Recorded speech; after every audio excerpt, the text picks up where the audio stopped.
Hey, what's up guys, and welcome to Art at Home session number 9. This week is Spirit Week, and today is Dress Up from Your Neck Up. So today, you guys can either put something cool on your face, do something with your hair, or wear a mask. So, yeah. Anyway, today we're going to be creating more puzzles, more games for the mind, and you guys will be creating maze puzzles. Okay, so what we're going to do in order to make our maze puzzles is first of all we're going to need our supplies, which is going to be a piece of paper. You're going to need a pencil, an eraser, a black marker of some kind, and a ruler. Now if you do not have a ruler, I can show you how to create a straight edge that has markings on it, so it can help you with your creating your mazes, and that's if of course you're going to do the grid type of maze, which is what I'm going to show you first. So let me show you guys how to make a makeshift ruler for this project in case you don't have one of these, right? Okay, so in order to do our straight edge, we say we don't have a ruler, we're going to use that leftover piece of cereal box. If you have, you don't have to use a cereal box. If you want, you can also use a tissue box. If you guys are done with the tissue box, anything that's kind of hard, that's a little bit thicker than paper. You don't want a really thin piece of paper to do your straight edge, because when you line it up to draw your lines on the side of it, you want to make sure that it's at least a little bit up, so that your pen doesn't kind of like go into the straight edge and you mess up your line. Okay, so make sure it's something a little bit thicker, like a cereal box or a Kleenex box or any kind of recycled trash you guys may have. Okay, you can even use corrugated cardboard, although it is a little bit tough to cut that kind of cardboard straight. This was easy for me because I was able to use my my scissors right on top of the crease. Anyway, so get yourself a straight piece of cardstock paper, and then what you're going to do, since I have a little bit of excess of paper here, these flaps, I'm going to go ahead and chop my little piece of paper off here, just like that. And just to make things even, I'm just going to cut them both off. Okay, so with this project here, I've pretty much consumed all of my cereal box that I first started with when we started making our art projects from the beginning of our quarantine. So yeah, yay for recycling. Okay, so anyway, like I said, get yourself a little piece. I'm going to use this one here because it's clean. As you can see, I've been using my cardboard box for testing my colors on top of the brown this brown paper to see how it reacts. I suggest using the side that you can actually write on. This side's a little bit waxy, so your pen may not actually stick to this, and you're going to need to make sure that you can actually write on the surface of the straight edge. Okay, so anyway, we're going to put this aside really quick, and what we're going to use is this little piece of paper here. This is going to be our marker, and this is going to help us create our our ruler. All right, so what you're going to do is you're going to take your finger, your pinky finger, and you can start with a pencil if you want. And what you do is you're going to place your pinky finger on top of your scrap piece of paper, and you're going to just put a little dot on either side. So one dot here, and you're going to go on the other side and put another dot there. Okay, so you should have these eyeballs, these two dots located on top of your paper.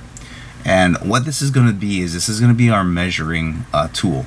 All right, so we are going to use the distance between these two dots to create our ruler over here. All right, so now what I'm going to do is I'm going to take my straight edge, and to create my ruler, what I'm going to do is I'm going to use this one dot, and I'm going to place it all the way to the end of the straight edge, and then I'm going to go ahead and I'm going to mark using this dot here. So you know what I'll do?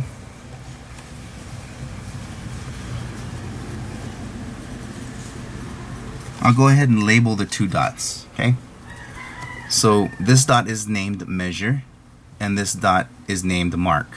Okay, so the measure is going to go right at the edge of our straight edge. See the way it's in the corner here? I lined up measure with the edge of my straight edge. Okay, and now what I'm going to do is I'm going to take my pencil and I'm going to put a mark on mark. Okay, so that's my first measurement. Then what I'm going to do now is I'm going to move my measure from the corner. I'm going to move it down to the mark.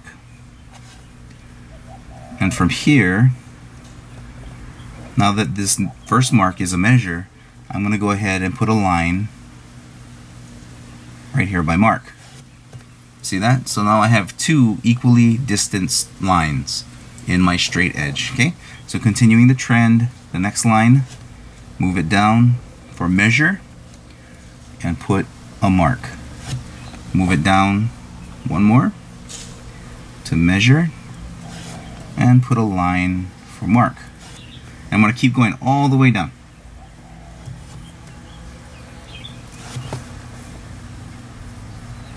Now these distances may not equal an exact inch, but I'm not concerned about trying to make an inch. I'm just concerned about trying to have a ruler that'll tell me the same distance all the way through. Oh, check this out. So the size of my pinky and the two marks there almost makes it to the end of my straight edge. There's like a millimeter gap between the edge. You know what? I'm just gonna go ahead and chop off that millimeter so that my straight edge is completely evened out. Okay, so now if you guys look really close at my straight edge here, it has even spacings between every line. Yeah, and that's all because I use this measure mark, measure mark, measure mark all the way down. Okay, so now we have a ruler. It's not one of our, inch, centimeter, meter stick rulers. This is our own personal ruler, and like I said, it doesn't matter. And you know what? I'm going to use this ruler today to show you how to do our puzzle game. All right. Okay, so I'm going to take my pencil, and this is what we're going to do.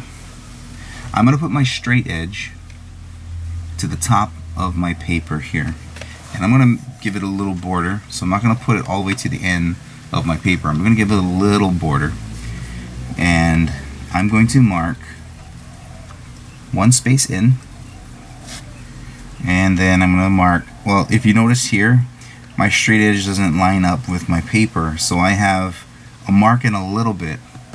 Sorry, wait, hang on, let me get it in there. If you notice the bottom here, my marks don't go match up all the way to the end of the paper. So what I'm going to do is I'm going to pretend that this here, I'm going to ignore that, and I'm just going to go up one space, and I'm going to go ahead and mark that there. Okay, so now I have a mark at the top and a mark at the bottom of my page. I'm going to turn it sideways so you guys will be able to see it better. So I have a mark here and a mark there. Now I'm going to measure it from the edge of my paper, and lining up my straight edge with the holes in my paper and that dot, I'll be able to see where I can put my lines. This one actually works perfect. See the way that I have my straight edge measured with the side of my paper here where the spirals are going through? It actually matches up with the dot that's existing on my paper already. Only this one needed to move over a little bit. So now that I have these two lines evenly spaced from the edge of my paper, I can go ahead and take my straight edge, line them up, and draw my line across. Okay, so there's my first line. Okay, now I'm going to use the base of that line to measure out. Let's go 1, 2, 3, 4, 5, 6, 7, 8. I'm going to go 9. And I'm going to put a dot. I'm going to measure, I'm sorry, I keep doing it off the screen. Let me do it again. So I'm going to measure 1, 2, 3, 4, 5, 6, 7, 8, 9 measurements. And then I'm just going to mark my paper like that. So I have my dot 9 measurements away from this dot. Doesn't have to be perfect where you put the dot here, because we'll go ahead and fix that in just a second. Okay, so measuring the edge of my, or the corner of my measurement from that last mark we made, I'm going to go down 1, 2, 3, 4, 5, 6, 7, 8, and we did 9, yeah? So I'm just going to put a mark on the 9. Now, because I measured this mark here, one measurement in, I have to do the same thing with this one. So I'm going to go ahead and measure it. I'm just going to move it over slightly. Okay? Just move it over slightly. It was off about half a millimeter. So now that I did that correction. Now that I know how far away my dot is, I can line it up better using my straight edge, knowing how high it is. So if I look at this side here, I'm just going to go ahead and line it up with my mark again. So as you can see, my mark is here, and then I have this one that's going over. I'm just going to put a small line here indicating this is the base of my mark right here. So when I move this line down to the bottom on this side, I'm going to know to line up my mark on this line, and this one's going to move over slightly because since my mark tells me where to put my dot and I use that thing over here, I noticed that this dot that I put here earlier is on the wrong line. It was too high. So now I can go ahead and erase that. And the reason why I'm doing that is because if I have my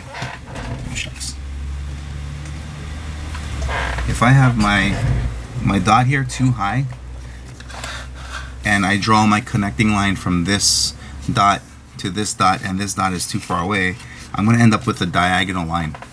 So we want to avoid that. So we want to make sure that all the dots are even, okay, all the way around. And using my straight edge, lining up those two marks, those two dots, I'm just going to connect it.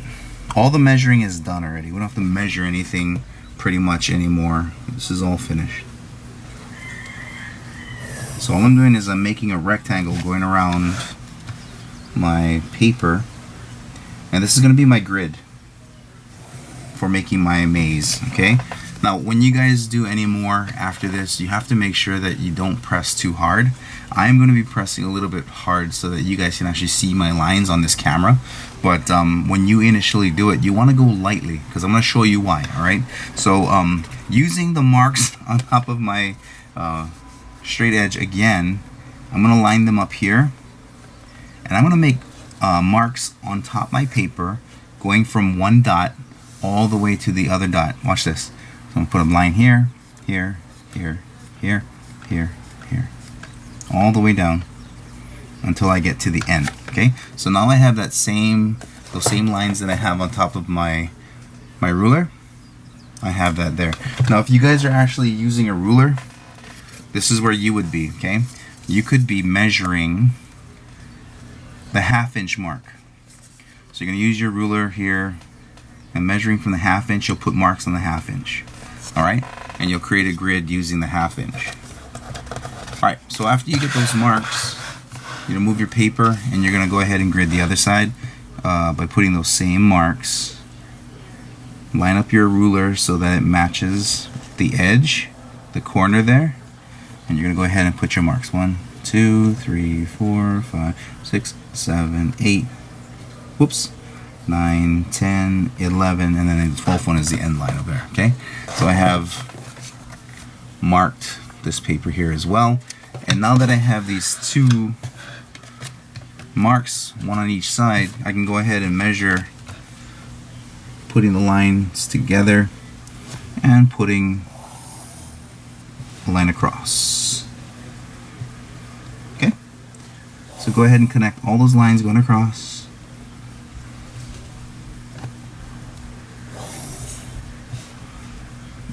And it's going to make a grid.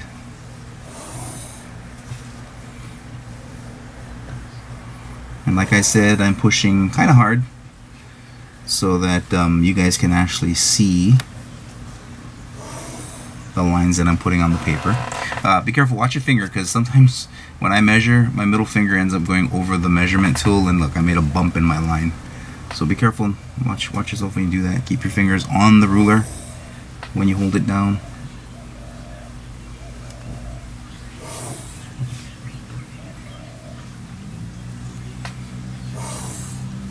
So I'm doing this a little fast so that we can start our puzzles.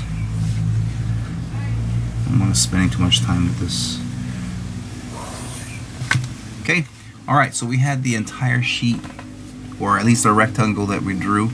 We have it with column, or should I say rows, 12 rows. And so now we're going to do columns, which are going to be the vertical, yeah? And so what I want to do is put my ruler on the bottom of my columns, and between the spacing I am going to put the marks, yeah? 1, 2, 3, 4, 5, 6, 7, 8, and 9 is going to be the last one. Same thing at the top. Go ahead and line it up in the corner. And go 1, 2, 3, 4, 5, 6, 7, 8, and 9 is on the line, which is great. Alright, so I have markings again on the top, and if you can see it on the bottom of my paper. And I'm just going to go ahead and line those up as well. And I'm going to draw the grid, complete grid. Okay. I know I'm missing some of my marks, but you know what? I'm trying to get this done fast. Just let you guys know that man, YouTube takes a really long time to upload. Well, for me anyway. I don't have the greatest of internet, I guess. I don't know. But yesterday's video took like 5 hours to upload. So I didn't actually go to bed until after 1. Unfortunately. It took like 6 or 7 hours to upload. And that's not including the time that I needed to record and edit the session. So sometimes when the session is supposed to come out that day, it ends up coming out more towards midnight because it takes so long for YouTube to get the thing uploaded. Alright, so anyway, I have my grid, and this is how we are going to start making our little puzzles. Okay, so keep this on the side, don't lose it. We can use it again next time you want to make another puzzle. Alright, so our maze puzzle, we're going to need a start point. And traditional maze, you have a person entering from one side of the map and then exiting on another side of the map. You don't have to do it that way, but that's pretty much a traditional way of doing a maze map. Okay, so what I'm going to do is I'm going to make my, since most people read from the upper left to right in the Western society, we're going to go ahead and put our enter at the top of our map. So enter is going to be 1A of our grid. And then we're going to go ahead and make our exit come out towards the bottom right. This is going to be our exit. And this is going to be, I believe, A, B, C, D, E, F, G, H, I, J, K, L, M. M9 is, wait. Yeah, 9. So the M9 is going to be our exit. 1A is going to be our entrance, okay? And what we want to do is we want to create a maze so that it'll move around and it'll come out to the exit. Now, how do we do that? Well, we're going to be drawing with our eraser today, okay? So what I want you to do is we're going to be plotting out our maze, or at least the proper way to get through our maze, using the eraser. Okay, so I'm going to take my eraser and I'm going to start erasing walls that I want my maze, the direction of my maze, the correct direction anyway. I'm going to go ahead and erase it. So if I want my player, the person that I'm giving this maze to try out, if I want them to come down and around and all over the place, I'm going to have to break down the doors. So the first door you want to open is the enter door. So I'm just going to go ahead and erase that hole so that first of all the player can enter into the maze. Alright, so say I don't want the person entering, say I don't want them to come all the way down, say I want them to cut across my maze. So what I do is I erase the wall on the right. Okay, so now my person is moving this way. Say I want to keep them guessing. and make it a little bit more difficult, I can continue to the right one more, 2 more steps, and then I can go ahead and cut downward. So I'm going to continue downward about halfway through to my puzzle, and then I am going to cut back left and make the player go back up the same way he came, down a different part of the grid though. So he came down D, and now they're going to go back up through C. See that? Alright, so now that they're going up C, I can erase through B and through A, just like that. And if you erase some of your walls that you want to keep solid, you can just go ahead and go over with your pencil again, seal them back up again. Alright, and then I want them to come down now, rather than coming down straight. This is a lot more interesting than just straight to the exit. So we're going to go ahead and bring them down.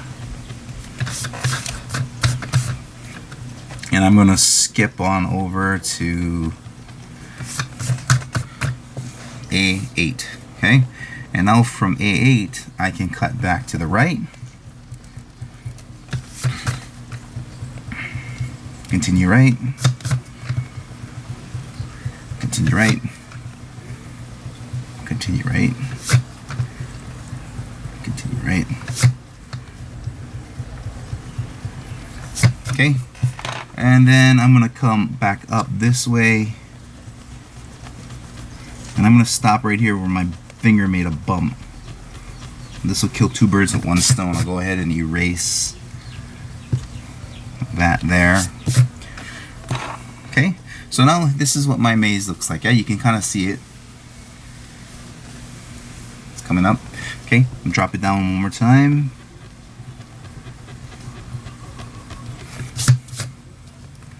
And then I'm going to cut right again. Cut right again. Come up. Snake back. Come up again. Snake forward.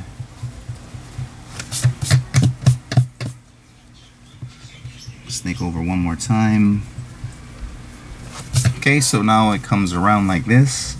Up, down, and then back like that. And now I'm going to make it shoot down, zig back to the exit, zag back down and over. So it's going to finally exit. Now you know what? I'm going to zag right here. And then I can go down. And finally open the exit door, allowing the person to come out of the puzzle. Alright, so now that we have our path, what we can do is take our pencil and we can kind of go over those parts that we erased earlier so that we can see the walls and how we created our puzzle, our maze. Alright, so the lines are pretty much back again. And once again, do not push hard because we are still working on our puzzle. Just because we made it from the enter point to the exit point, we are going to still need to throw in those fake or those faux trails, because we don't want the person to actually like make it through. So now that we have our design, what we're going to do is we're going to do branching paths. Okay, so the first branching path that I want to do is probably going to be, let's see, so here's the main path.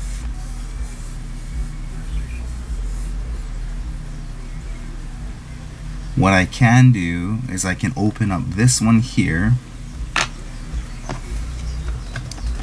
This is going to be my pretend path. And the reason why we wanted to go through the entire maze before we started creating our fake paths is because we wanted to make sure that there was a road that leads from the beginning and goes all the way through to the end. Okay, that's the only reason why we wanted to start off. Okay, so now I'm going to erase a fake path. making sure that I do not get rid of my main walls. So my fake path is going to run down this way. And it's going to cut inward and up. And it's going to do some of these zigzaggies.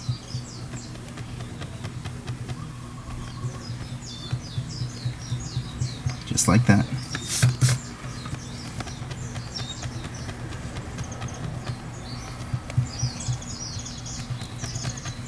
Okay, and then it's going to finish.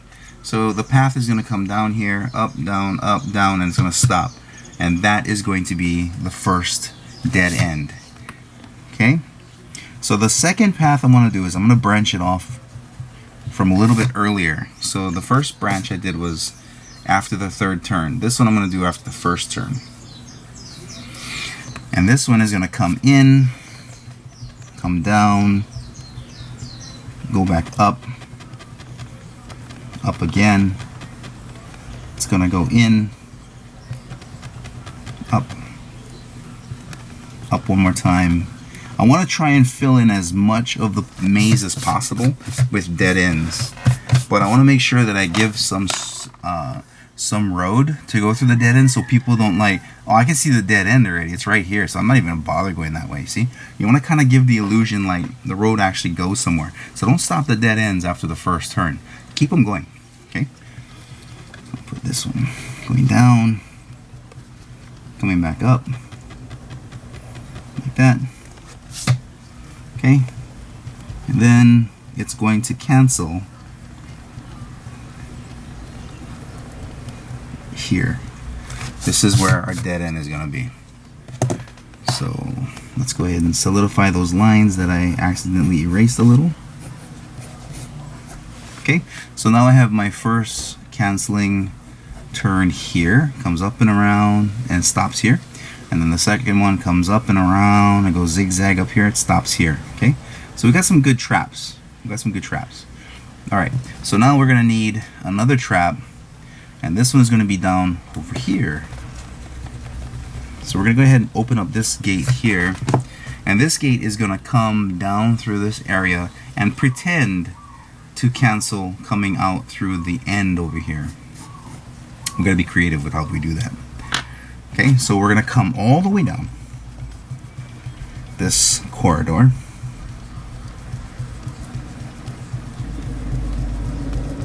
At least mine is anyway. Alright, I'm going to stop right here. Alright, and then what I'm going to do is when it comes down and across, I'm going to make it go up and do that S thing, come back down like a cinnamon swirl, and then pretend to go out that way, which it's not.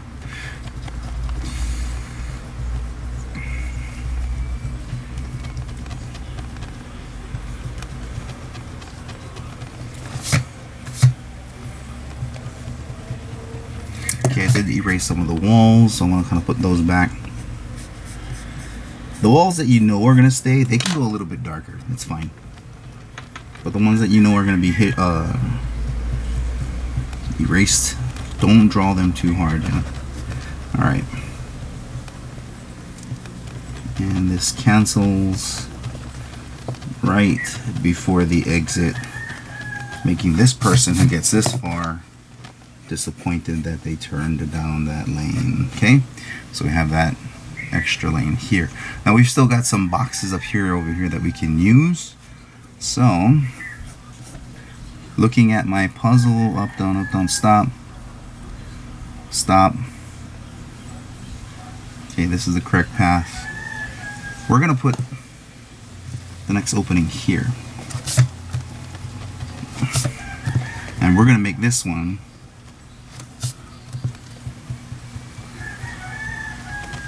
fill in the rest of these empty squares here, these blocks. So these are going to create a dead end right there, coming up and around. Okay, and then we got this one block.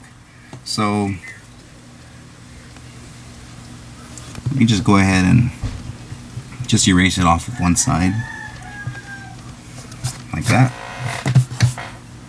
How's that? Did we open up all the roads? Yeah, so here we have our puzzle, and now what we're going to do with our black pen is we're going to trace and solidify the entire maze using our black marker. Okay, so we're just going to go ahead and do this really fast. And if you want, you can use your straight edge or your ruler. Doesn't hurt. Or you can do it freehand. If you want to do it freehand, you can. Totally up to you.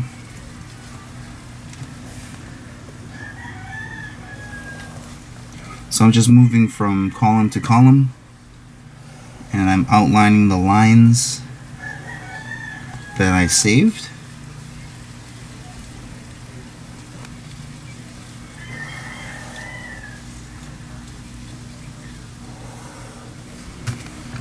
Okay, so I did all my vertical lines. Oh, wait, except for this outside line. Make sure that you do not cover up the exit. Keep the exit open. Okay, so now that I did all the vertical lines, I can go ahead and do all the horizontal lines. And it's easier for me to draw my lines vertically, so I'm just going to turn my paper so that I can continue going vertically.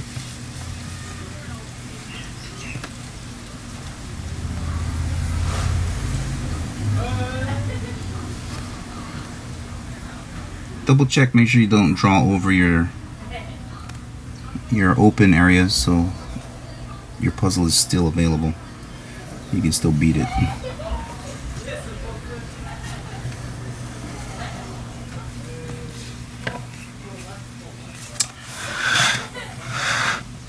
Final line. It's gonna go right there.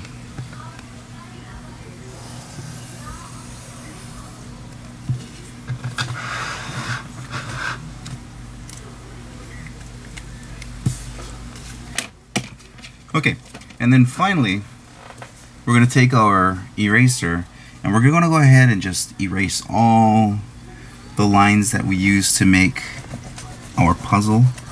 We're going to go vertical and horizontal as we erase. So I'm going to start vertical, and then we're going to go ahead and do the horizontal.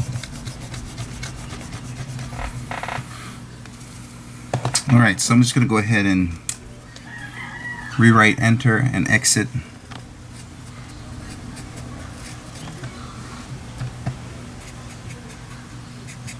And there you have your maze puzzle. And at first glance, it's possible a person could get quite confused with this maze. If you'd like to try and copy this maze, of course you can pause it and you can copy the lines. You don't have to, at the very least, if you don't have anything to make a straight edge, or if you don't have a ruler, at the very least you can freehand drawing your maze. But just make sure that when you freehand it, that your lines that are going from branch to branch are wide enough to make it believable that a person can draw their line when they're doing it through those small pathways. Okay, and that's the reason why I used, well, that's the reason why we used a ruler or a straight edge with markings on it, is so that we have an even trail for people to travel in. Yeah, it doesn't get too confusing for the person who's doing the maze. Now, if you want to get a little bit more fancy with your mazes and you want to try and trick people by making smaller pads, that's fine too. But just make sure, be aware that you need to close off when there's dead ends. You need to make connections to the walls, because if you have a small break in between the connection and the wall and a person goes through there and you say you can't do that, they can, because you left that opening. So make sure that all the spaces that you don't want the player to be able to go through are sealed by having the line completely up against the wall. Because if you don't have that connection, people are going to pass through thinking it's okay to do it, and they can just make a straight line right to the enter to the exit. All right. So if you are into making an easy puzzle, this is traditional. It goes from enter to exit. There's also other ways that you can do it. You don't have to do a full page maze. Here's another one that you can do. Alright, so on top of this side of the paper, we have a half page maze, and that starts from one side, ends at the other opposite side. If you would like to pause it and try to figure out this maze, you can. That's cool. But this is your traditional maze, only shrunk down to half a page, so you can fit maybe a second maze on the right hand side. Okay, so let me show you another way you can make a maze, because sometimes there's cheaters. Sometimes people will start from the exit, and they use the exit as a way for them to figure out what path they should take when they start. So here's a way to trick them. Check this out. You can introduce multiple entrances, and you can make your maze end in the center and have the person choose an entrance, and that is going to have to make the person think about, okay, well, where am I going to go? And even if you want to, you can time them. You can tell them, okay, you have 5 seconds to choose an entrance. That'll make it harder for the person to choose which way to come from. Okay, so this is another maze, you guys. If you want to pause it now to try and solve it, you can. You guys can take a picture with it with your phone, with your cell phone, or your mom and dad's cell phone. They can take a picture too, and you guys can print it out using your cell phone app. Okay, so there's another one, and the last one I want to show you is the organic maze. Okay, the organic maze, you're not necessarily using a ruler or a straight edge to draw your lines. Everything is done smoothly by hand. Now, if you have the ability to draw lines really neat, you can do it this style too. So for this maze, I wrote, as you can see, Mr. D, and the maze starts here with me, and you have to get all the way through the maze to find Mr. D's art supplies. So there's a pencil in the center of the maze here, and you're going to be traveling through this huge maze to get to the pencil, and once you get to the pencil, you win. There's no exit in this one, it's just finding your supplies. Okay, so yeah, I hope this has been a interesting session for you. I'm trying to keep it interesting for you guys so that you have other things, because I know some people like to do this but they don't like to do that. So hopefully this will pick someone's interest, and you guys will be interested in doing puzzle mazes with your family. You guys can draw these up during the day, and your family members can try and figure them out at night. Once you guys have it all nicely drawn out, you can make copies using a printer, or you can take a picture on your phone using your phone's camera ability.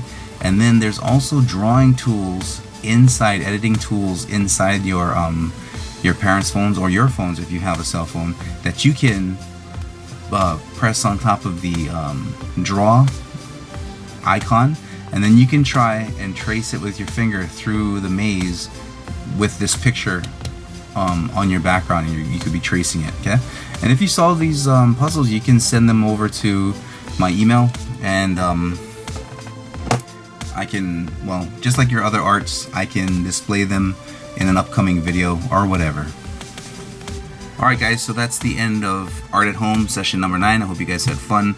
Be creative and try to make your mazes so that it perplexes the people that you're trying to encourage to play with you. Alright, see you next time.